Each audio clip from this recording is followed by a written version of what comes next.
And I really believe that they're going to be leaning on the front seven in this game, because if you can use those safeties just to keep everybody in front of them, they can tackle well, and you can get pressure with your front seven.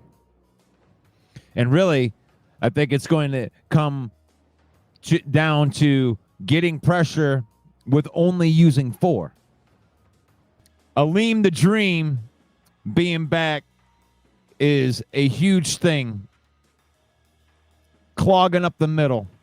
Detroit's defense just got a little bit meaner with Alim McNeill in the middle. Kendall Fuller joins the fold, adding a steady secondary presence. You know, there's going to be no Brian Branch.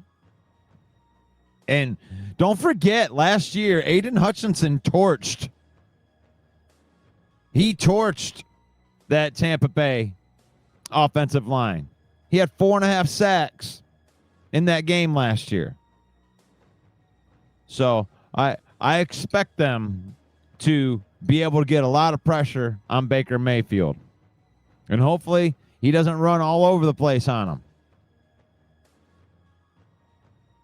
This is a tough game, man. This is by far as all of the games that the Lions have had coming off of a loss.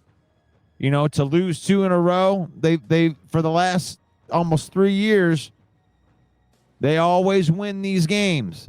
The game after a loss. But this is the toughest one. But there's something about the way that the Lions play after a loss.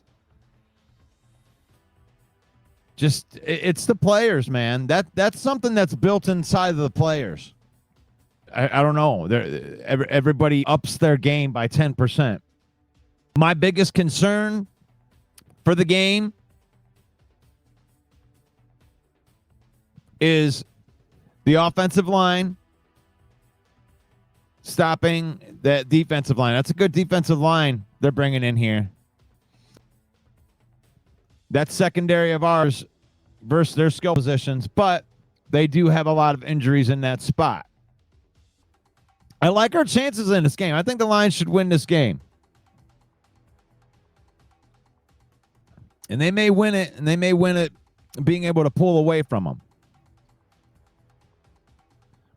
Because I think that they're going to need to get into, I think that we're going to be able to do some stuff against their defense. Got to stop Baker Mayfield. And then everybody else got to do their job. You know, offensively, last week, we got held to 17 points. You know, and we have Penei Sewell. We bounce back. That's what we do. So, but this is the hardest test that the Lions have had coming off of a loss. You know, it's nice when you run into Jacksonville the next week or the Bears. You like that? As long as we play our brand of football, then we win. When we try to match another team's brand, then we suck. There's a lot to be said about that.